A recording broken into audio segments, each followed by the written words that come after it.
Before I start, I want to say hello, and also warn you that this is very much a robot voice channel, so if that bothers you, I get it. Kindly exit now and prioritize your happiness. Anyways, it's been a long time since I've uploaded cause I have so many scripts that don't feel quite right, but I'm taking a chance on this one that I've been working on and don't remember when I started. Love you bubz, on to the video. It's one of those things that one can easily get passionate about when learning about the harsh circumstances in K-pop that are often even too much for adults to bear. It becomes an ongoing cycle of seeing underage people debuting and watching them gain massive success, which further instills the fact that the majority of people do not seem to care, at least not enough.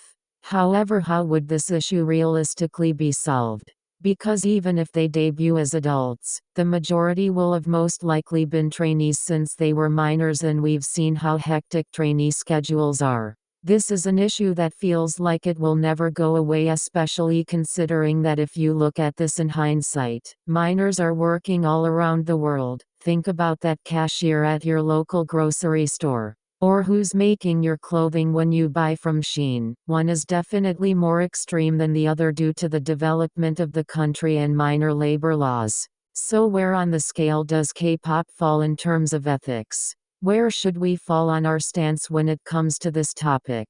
Many will say that if you don't like it so much, then just don't listen. The thing is, even if there are people who refuse to listen to any of the music or just very legally download the songs rather than actively participating in such artists/groups' fame through boosting their streams and algorithms, the fact is that it's not in the power of those who already don't listen, it's in the power of those who do. In order for anything to change, the fans who are also minors and don't see a problem with it would have to start seeing it differently, and those who are older would have to acknowledge the issue with minors debuting as well. And at least a third of those fandoms would have to actively either do a minimum year-long boycott or completely disengage indefinitely in order for there to be some hints dropped to the companies, with of course aid of petitions, emails, and awareness of a worldwide movement against minors in the industry. Not to mention, a study done by the University of North Florida showed that only 24 out of 90 studied boycotts led to a minimal change desired by the boycotting group. It even stated, quote, "It is impossible to quantify the amount of people and the time it takes for boycotts to significantly disadvantage a company," unquote, which is basically what I already said. So minors aren't leaving anytime soon, considering that companies get so many benefits from minors that we might discuss in a different video if I have the energy. So maybe the next best thing would be calling for massive protection of minors in the industry that would make K-pop into somewhat of a part-time job/after-school activity rather than a full-time career, which would be a disappointing but slightly more realistic result. But since this is virtually impossible without the cooperation of literally millions or even tens of millions of people all at once, minors will continue to be in this harsh, cruel, unforgiving industry. From what we've also seen, international fans, and by this I really just mean fans who are not living in and are not a part of the Korean, Chinese, or Japanese fandom, are not nearly as prioritized, and due to the unorganized nature of it, companies don't care nearly as much to appeal to the issues raised by international fandoms. I would say that the closest might be fans in the United States due to companies wanting proximity to Hollywood.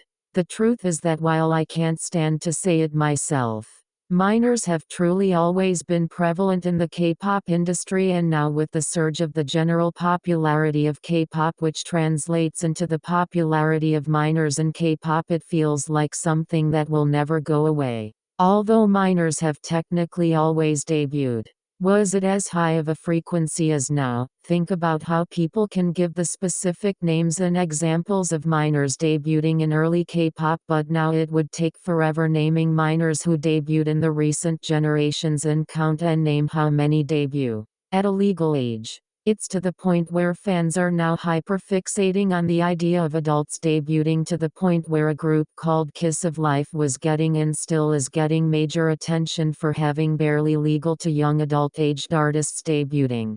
Even though some have already been in the industry since they were children, like Natty, who we'll get back to later.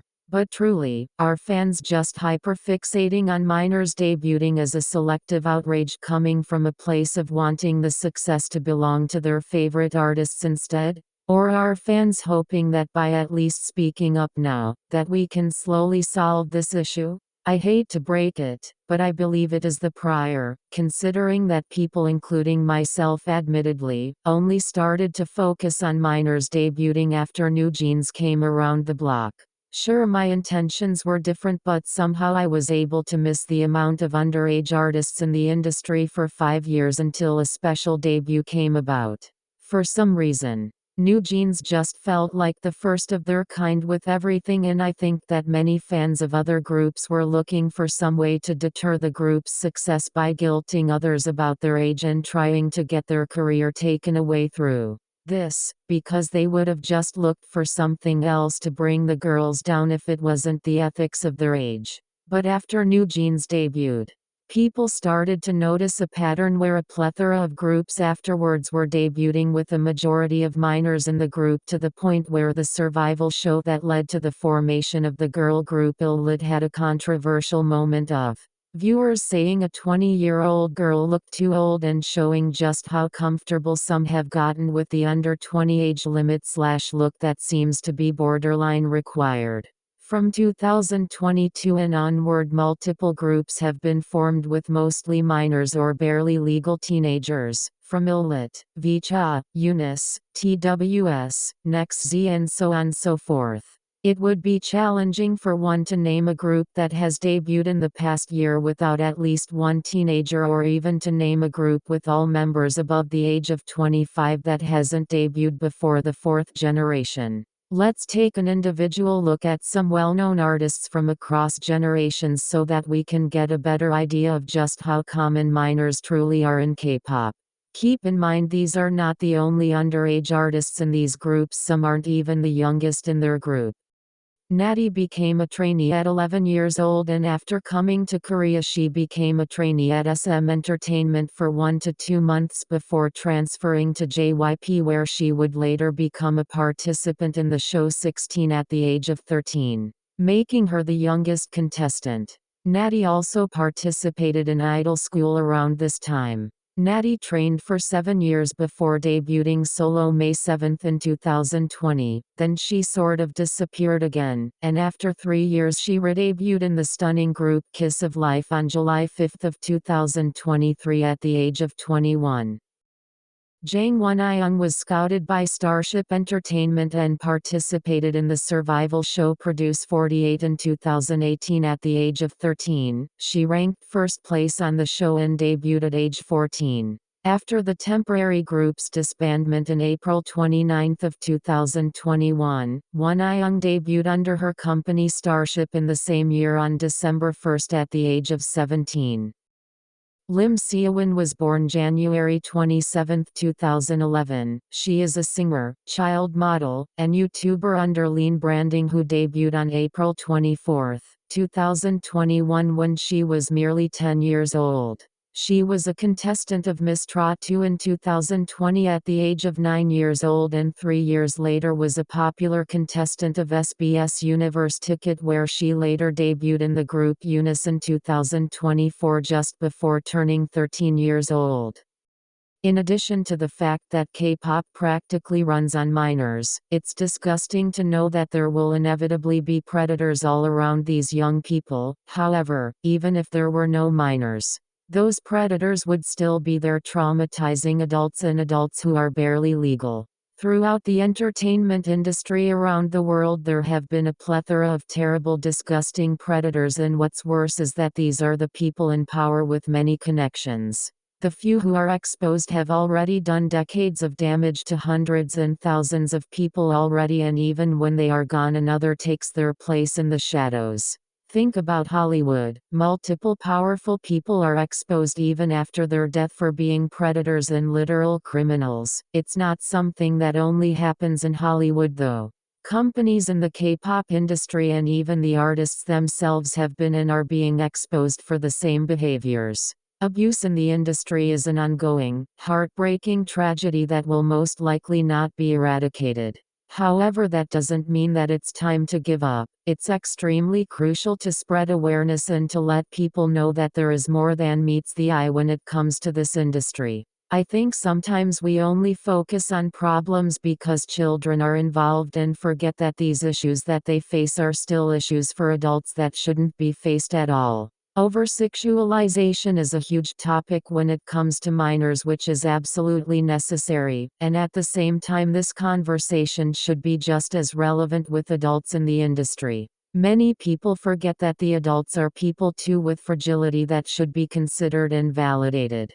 At the end of the day, many of the groups who are adults today had at least one member who debuted underage, and that begs the question of if people are truly concerned about minors or if they only became concerned when there seemed to suddenly be too many of them. I think that the sudden surge of minors seeming like the norm and even a requirement for groups opened people's eyes to a problem that has always been there. But the way it's tackled is like a fresh wound when it's more like that scab that's constantly getting picked at.